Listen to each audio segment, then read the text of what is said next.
A great fun day looking at Keyline design, water management and different strategies at different scales for managing water. The default limiting factor of production of all kinds.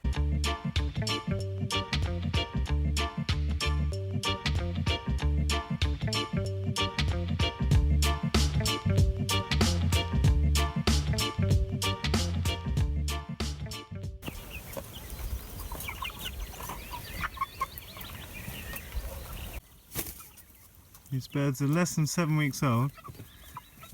This will be the first batch that go to smoking for the restaurant, for the theatre throughout the summer.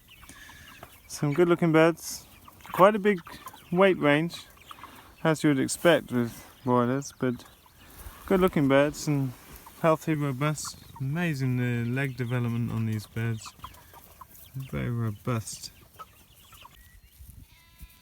Cows and sheep are very happy to be back on our land.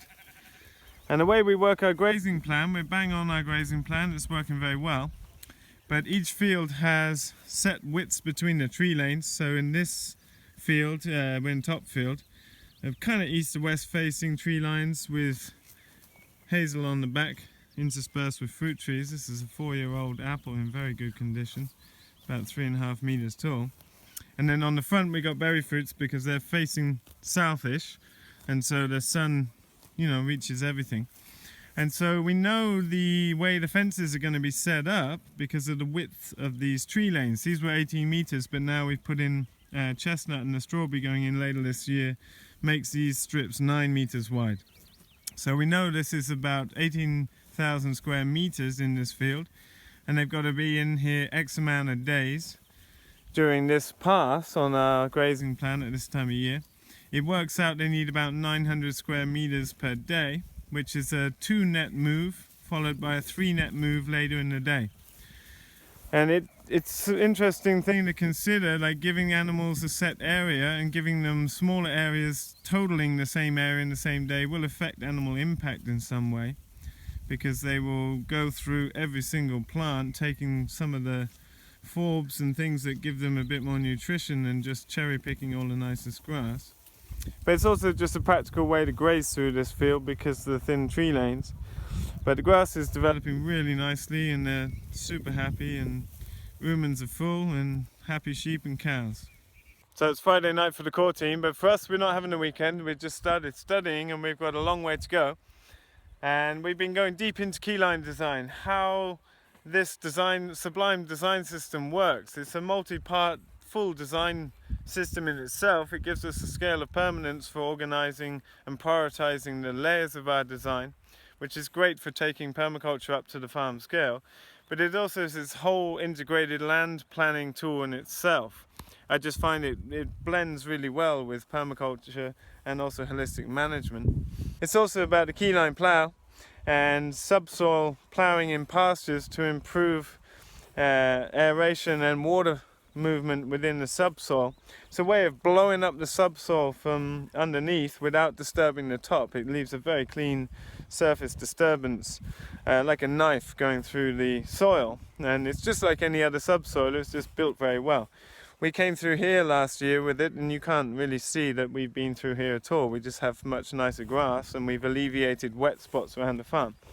So we looked at the Keyline plow and how that functions and what makes it a useful tool, and how you could go about making one yourself if if you're short on cash and you didn't have access to this machinery. And we got deep into digital design, and I was showing everyone how you use different digital design software to design various different properties. We looked at different contexts and settings and how we might apply this design in those settings, and talked a lot about water, cleaning water through biological systems, looking at Dr. John Todd's work and Jay Abrams, who's pioneered wet systems, wetland ecosystem treatments in the UK based on bentonite clay. It's the clay liner, it's bentonite clay sandwiched between textile. The stuff that we've used to line the pond here, because we didn't have enough clay in our soil to do an earthen pond, and that's suitable for containing sewage and other industrial wastes.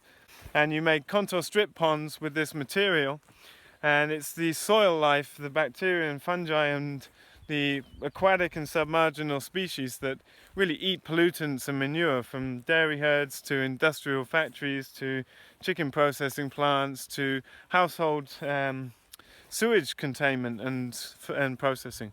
Amazing solutions. You know, the beauty of a training like this is we start to find that there are always solutions to the problems that people perceive in the world around them.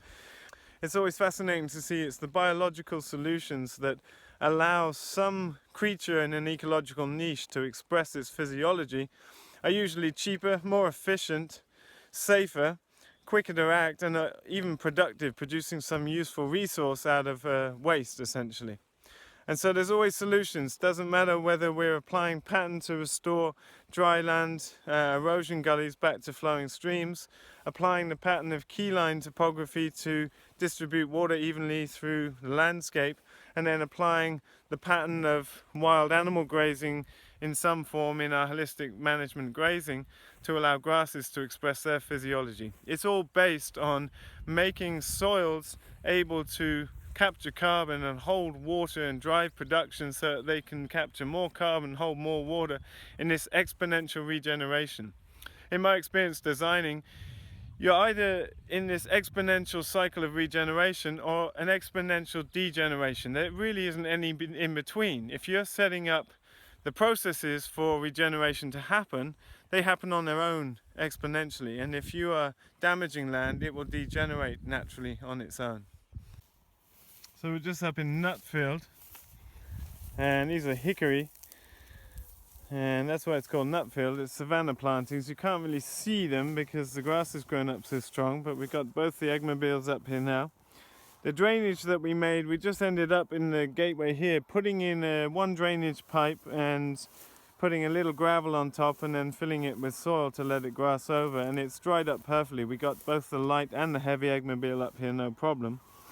And we're just being careful. Now, it's a very interesting observation we've made. We actually got stuck right here where you can see tire skid marks with the light eggmobile. Now, the light eggmobile tends to not get stuck anywhere. It's half the weight nearly of this one. And this one got through here, so we must have just missed this wet patch. Now, the reason we weren't aware of this wet patch is it's never been wet here before. It is wet up here where you see these sedges, and it's a sort of little valley shape draining out here. But during this winter, they clear cut about 1.5 hectares of trees that were up here. And because of that, it's changed the hydrology, and water is now flooding all the way out here. And you see the tire tracks there, creating a wet spot. It's okay, it's no major problem for us. We just got to be aware now how we enter and exit these parts of the field. This will obviously change as the young forest grows up again. But it's just interesting to see, because this is happening on a massive scale across Sweden with clear cutting on hundreds of thousands of hectares, and it really damages the hydrological cycle as well as spilling out nutrient and particles into the lakes and causing problems there. So it's interesting to observe these little things and show people these ecosystem processes. Today we've been talking a lot about water and the bigger patterns of water in the landscape. Tomorrow we're talking about tree systems. And tree systems really regulate water systems. I've worked a lot in the Mediterranean climates where old ladies in the village will show wells and springs that have dried up, and pretty much every time I've seen that, it's the forest on the hill that's been cut down that's led to that spring drying up, and it will never flow again until the trees are put back in place. Trees are absolutely fundamental in governing water cycle lower down in the landscape. So we've been learning a little bit about tree systems, but we're going deeper into that in the coming day tomorrow, and seeing how trees function in different places in the landscape and how trees are so important for managing hydrological cycles and all the different patterns we employ in farm design with different tree layouts, either to protect expensive infrastructure like roads or waterways, to protect poor soils on the tops of hills that are typically poor soil and bad for pasture or annual cropping. There's very specific places for everything in a landscape, and that's what this scale of permanence that P.A. Yeomans gave us really informs. It's really influenced my work, and it's a really potent tool that we're really sharing the things that work in our training. We're not talking strictly permaculture as it's laid out in some of the original books. We're really integrating different design frameworks that really work from our experience and from other experienced designers around the world too. I'm just up at the neighbour's land, and I'm showing you some comparisons throughout the season because This is the state of our grass up in the top of Topfield and in Nutfield before we moved in. You see it's very sparse between the plants, a lot of moss in between in places, and the grass is stunted. It really doesn't grow. It's all gone to seed now and it's not going to grow anymore. It's gone into seed production, not vegetative growth. But you can really see when you see the shots of our pasture how radically different it is, and largely down to the power of chicken. We're having long, intensive days, but it's super fun to hear participants sharing about their projects, which we'll work on later as design projects and building up layers of design. Eric in Mexico we met him in Mexico before, and he's come to do the internship here. And he was sharing about the piece of land he's been given long term to utilize, and he's growing quinoa and different cash crops for Mexico City, like strawberry, etc. And he's working on that design and all his spreadsheets already, as well as his context. And it's very interesting to see, you know, very different plant species and climate that I'm familiar with, but perhaps some of the group aren't. And then straight to South Africa, where one of the participants is sharing the site they have, which is they've taken over, and it's a big jump for them. They come from abroad. And it's got zebras and impalas and things on it because it used to be a game reserve, and so they're, you know, finishing a gentleman's agreement and designing up their place, which was a pineapple farm, monoculture pineapple farm at some point, but wooded as well, and they're designing that up into a learning site as well as a small production farm. And then we heard from another participant who's got a long established family business in the UK, turning over a huge amount of money in a farm shop and productive enterprise and dairy, but not producing the sort of results they want on the dairy front. They're looking to you know, innovate and find solutions to their circumstance. I'm really excited to hear more about these projects, and it's, you know, it's really humbling to see people who have, you know, decades of experience with working with livestock and farming and business, and you know, still finding there's hitting points with, you know, in the commodity markets, etc. And, you know, we're going to really explore that, look at business models, look at design elements that could improve this scenario. It's always touching to, you know, to hear people share their passions and what they're up to and where they see the weaknesses are, and this true clarity that comes from defining context. I know that some of them have been writing their context, some have even done holistic management trainings and have written their context, and it's this further process of clarification and developing strategies to meet their quality of life statements, which is always a pleasure to work on, and you know, that's why we're here doing this thing.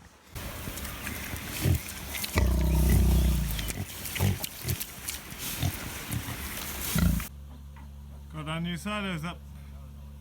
We were in class, but I think they came with a timber delivery wagon that has a crane on for lifting logs on to deliver the logs. But they kind of look like they fit the farm already. We got some nice paint coming. We're going to give them a lick of green paint. And putting roofs on the top. We put in wood construction so that we can put on a roof that we've already constructed. And I quite like them. The concrete, if you watched old videos, was quite substantial concrete, but there's a lot of weight on these tiny little feet. But it's built to last 1,000 years, I'd say. It could take 5 times the weight, no problem. But a lick of paint and, you know, the invested money, it's going to save us 3,000 euros on top of what we've already invested in it just this season alone. So it's a great investment for us. There's a nice illustration of microclimates here on this old apple tree. It's just coming into flower on the south side. But the flowers against the wall, even a wooden wall, takes quite a lot of heat, and the flowers on the wall there were finished about 4 weeks ago. And you get a lot of heat even on a wooden wall. That makes a lot of difference to a sensitive plant, and quite a big difference to this apple tree. I'm predicting it's going to be a very good apple year this year. We had a moderate apple year last year and a poor apple year the year before. But there's been a lot of blossoms and good weather during the fruit set. So I anticipate we'll have a good fruit harvest this year. That's all today, folks. We're watching movies tonight about water systems. I'm checking in with the core team who have their weekend off. We don't have a weekend. But quick video today just to update. Busy days here at the farm, so I haven't got time to make so much video. Thanks for watching as always. Click subscribe, share the video with your friends, and see you next time.